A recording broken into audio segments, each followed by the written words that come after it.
बंगाल, जो कि Indian subcontinent के ईस्टर्न पार्ट में है, उसकी एक लंबी और समृद्ध हिस्ट्री है। प्राचीन काल में भी बंगाल अपनी उपजाऊ जमीन और प्रचुर संसाधनों के लिए जाना जाता था।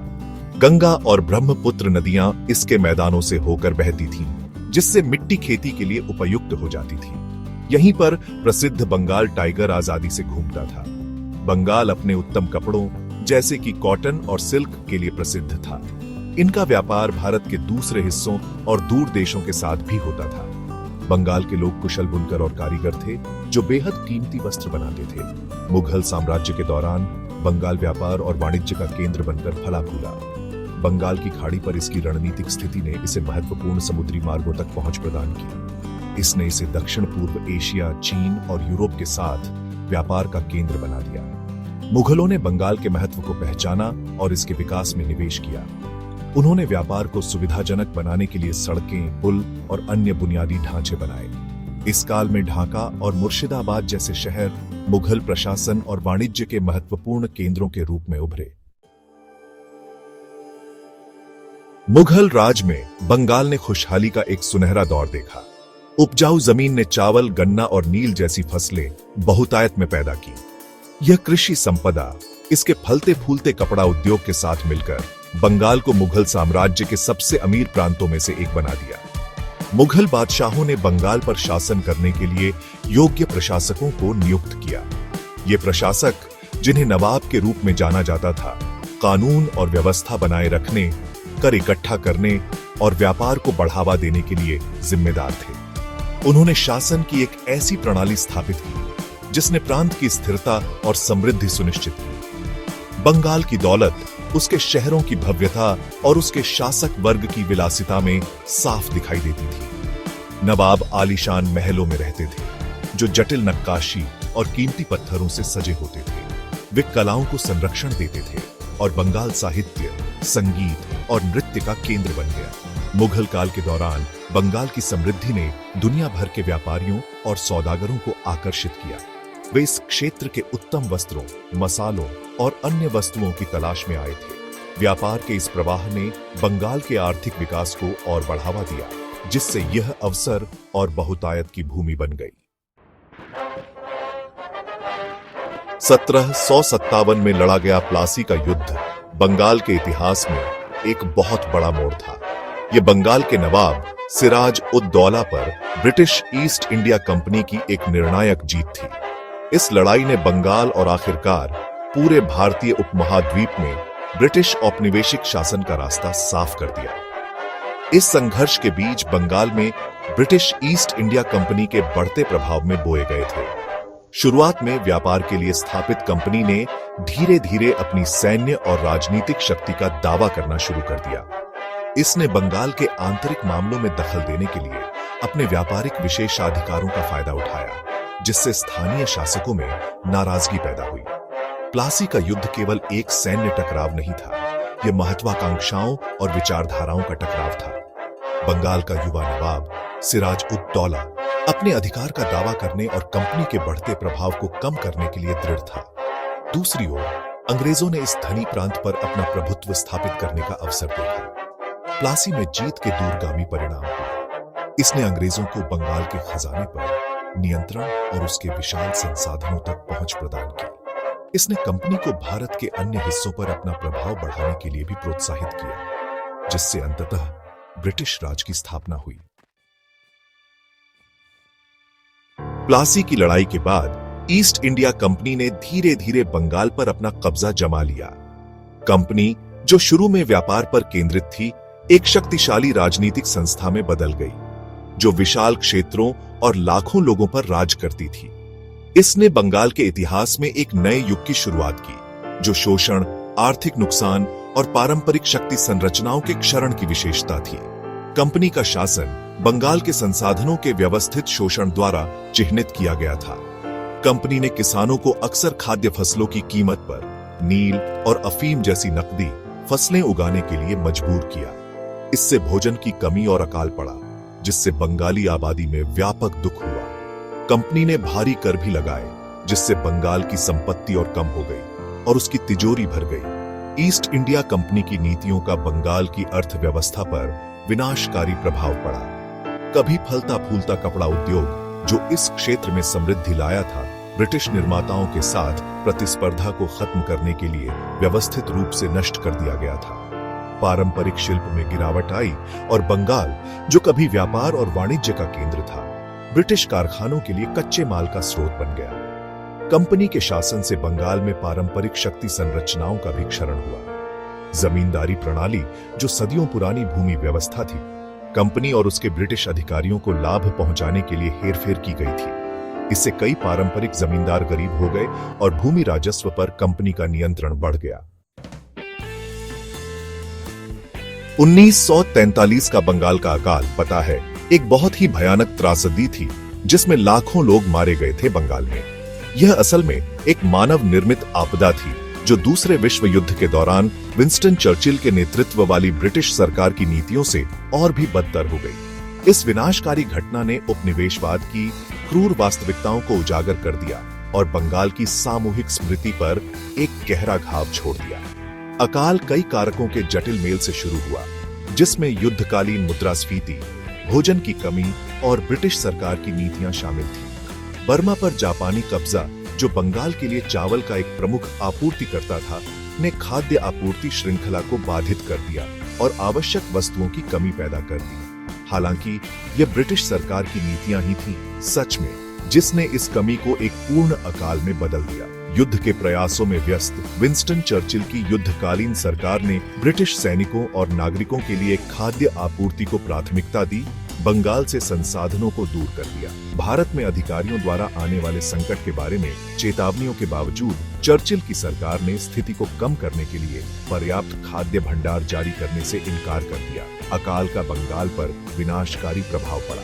भूखमरी से कमजोर हुए लाखों लोग हैजा और मलेरिया जैसी बीमारियों के शिकार हो गए। बंगाल का कभी जीवंत सामाजिक ताना बाना बिखर गया, क्योंकि परिवार नष्ट हो गए और समुदाय बिखर गए। अकाल ने आघात और पीड़ा की एक स्थायी विरासत छोड़ी, जो उपनिवेशवाद की मानवीय कीमत की एक कठोर याद दिलाती है। 1947 में भारत का बंटवारा बंगाल के इतिहास में एक बहुत बड़ा मोड़ था। इसने धार्मिक आधार पर प्रांत को बांट दिया, जिससे पाकिस्तान नाम का एक नया देश बना, जो दो हिस्सों में बंटा था, पूर्वी और पश्चिमी पाकिस्तान, जिनके बीच 1000 मील से ज्यादा का भारतीय जमीन का फासला था। इस बंटवारे के बंगाल पर बहुत गहरे और दूरगामी असर हुए, जिससे बड़े पैमाने पर लोग बेघर हुए, सांप्रदायिक हिंसा हुई और अर्थव्यवस्था बिगड़ गई। बंटवारे के कारण इतिहास के सबसे बड़े पलायनों में से एक हुआ। लाखों हिंदू, मुस्लिम और सिख अपने घर छोड़कर नई बनी सीमाओं को पार करने के लिए मजबूर हो गए, सुरक्षा और नया जीवन ढूंढने के लिए अनजान जगहों पर। दुर्भाग्य से इस भारी पलायन के साथ भयानक हिंसा और क्रूरता भी हुई, क्योंकि जो समुदाय पीढ़ियों से साथ रहते थे, वे एक दूसरे के खिलाफ हो गए। बंटवारे का बंगाल की अर्थव्यवस्था पर भी बहुत बुरा असर पड़ा। बंगाल की कभी एकीकृत अर्थव्यवस्था बंट गई, जिससे व्यापार और वाणिज्य बाधित हुआ। झूठ उद्योग, जो बंगाल के लिए राजस्व का एक प्रमुख स्रोत था, विशेष रूप से प्रभावित हुआ, क्योंकि कच्चे झूठ उत्पादक क्षेत्र पूर्वी पाकिस्तान, जो अब बांग्लादेश है, को चले गए, जबकि मिलें पश्चिम बंगाल, भारत में रही। इस व्यवधान के क्षेत्र के आर्थिक विकास पर दीर्घकालिक परिणाम हुए।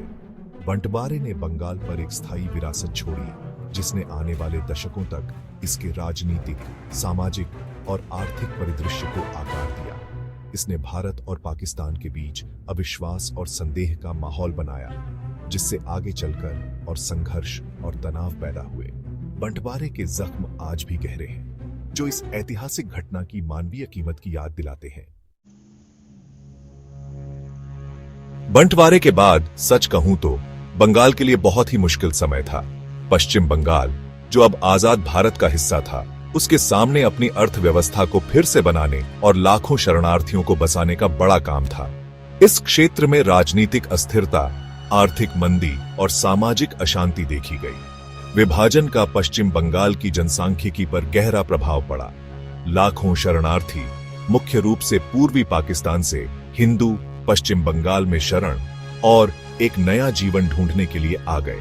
शरणार्थियों की इस आमद ने राज्य के सीमित संसाधनों पर दबाव डाला। जिससे आवास की कमी, बेरोजगारी और सामाजिक तनाव पैदा हुआ। पश्चिम बंगाल का राजनीतिक परिदृश्य भी अस्थिर था। भारतीय राष्ट्रीय कांग्रेस, जिस पार्टी ने भारत को आजादी दिलाई, को विभाजन और शरणार्थियों की दुर्दशा को ठीक से न संभाल पाने के लिए बढ़ती आलोचना का सामना करना पड़ा। इसके कारण भारतीय कम्युनिस्ट पार्टी, मार्क्सवादी सहित अन्य राजनीतिक दलों का उदय हुआ, जिन्होंने शरणार्थियों और मजदूर वर्ग के बीच असंतोष का फायदा उठाया। पश्चिम बंगाल की आर्थिक स्थिति भी खराब थी। विभाजन ने पारंपरिक व्यापार को बाधित कर दिया था और शरणार्थियों की आमद ने संसाधनों पर बोझ डाल दिया था। राज्य सरकार को निवेश आकर्षित करने और रोजगार के अवसर पैदा करने में कठिनाई हुई। पटसन उद्योग, जो कभी बंगाल की अर्थव्यवस्था का एक मुख्य आधार था, पूर्वी पाकिस्तान को कच्चे पटसन उत्पादक क्षेत्रों के नुकसान के कारण गिर गया। 1971 का बांग्लादेश मुक्ति संग्राम बंगाल के इतिहास में एक और भयानक अध्याय था। पूर्वी पाकिस्तान, जो पश्चिमी पाकिस्तान से 1000 मील से ज्यादा भारतीय क्षेत्र से अलग था, हमेशा भेदभाव और पाकिस्तान के अंदर प्रतिनिधित्व की कमी का सामना करता रहा। 1970 के पाकिस्तानी आम चुनाव में अवामी लीग की जीत, जो पूर्वी पाकिस्तान के लिए अधिक स्वायत्तता की वकालत करती थी, पाकिस्तानी सेना द्वारा क्रूर दमन के साथ हुई। इसने पूर्वी पाकिस्तान में एक जन विद्रोह को जन्म दिया, जिसमें लोगों ने पाकिस्तान से आजादी की मांग की। पाकिस्तानी सेना ने नागरिकों, बुद्धिजीवियों और स्वतंत्रता आंदोलन का समर्थन करने वाले किसी भी व्यक्ति को निशाना बनाकर क्रूर बल के साथ जवाब दिया। लाखों शरणार्थी सुरक्षा और शरण की तलाश में सीमा पार करके भारत भाग गए। प्रधानमंत्री इंदिरा गांधी के नेतृत्व में भारत ने बांग्लादेशी स्वतंत्रता सेनानियों को समर्थन प्रदान किया और अंततः उनकी ओर से सैन्य हस्तक्षेप किया। 9 महीने तक चले युद्ध में बहुत रक्तपात और पीड़ा देखी गई, लेकिन अंततः पाकिस्तान की हार और स्वतंत्र राष्ट्र बांग्लादेश का जन्म हुआ। बांग्लादेश मुक्ति संग्राम का पश्चिम बंगाल पर गहरा प्रभाव पड़ा। पूर्वी पाकिस्तान से लाखों शरणार्थियों के आने से राज्य के संसाधनों पर भारी दबाव पड़ा। पश्चिम बंगाल ने शरणार्थियों को आश्रय, भोजन और चिकित्सा सहायता प्रदान करने में महत्वपूर्ण भूमिका निभाई, जिससे एकजुटता और करुणा की भावना प्रदर्शित हुई। हालांकि इस मानवीय संकट ने राज्य में पहले से मौजूद आर्थिक और सामाजिक चुनौतियों को और भी बढ़ा दिया। आज बंगाल एक दौराहे पर खड़ा है, अपने जटिल इतिहास का बोझ ढोता हुआ और एक समृद्ध भविष्य बनाने की कोशिश कर रहा है। पूर्वी भारत का एक राज्य, पश्चिम बंगाल, गरीबी, बेरोजगारी और औद्योगिक विकास की कमी जैसी महत्वपूर्ण चुनौतियों का सामना कर रहा है। इन चुनौतियों के बावजूद बंगाल की भावना अटूट है और यहाँ के लोग अपनी बौद्धिक क्षमता, सांस्कृतिक जीवंतता और अपनी धरती के प्रति गहरे प्रेम के लिए जाने जाते हैं। विभाजन की विरासत आज भी बंगाल पर एक लंबी परछाई डालती है।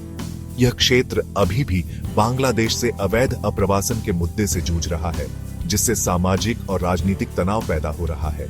संसाधनों का बंटवारा, खासकर जल संसाधनों का, भारत और बांग्लादेश के बीच एक विवादास्पद मुद्दा बना हुआ है। इन चुनौतियों के बावजूद बंगाल अपार संभावनाओं वाली धरती है। इसकी उपजाऊ भूमि, प्रचुर जल संसाधन और रणनीतिक स्थान इसे एक प्राकृतिक लाभ प्रदान करते हैं। यह राज्य एक समृद्ध सांस्कृतिक विरासत, एक जीवंत कला परिदृश्य और बौद्धिक जिज्ञासा की परंपरा का घर है। बंगाल के लोग अपनी उद्यमशीलता की भावना और अनुकूलन और नवाचार करने की क्षमता के लिए जाने जाते हैं। बंगाल का भविष्य अपनी ताकत का उपयोग करते हुए अपनी चुनौतियों का समाधान करने में निहित है।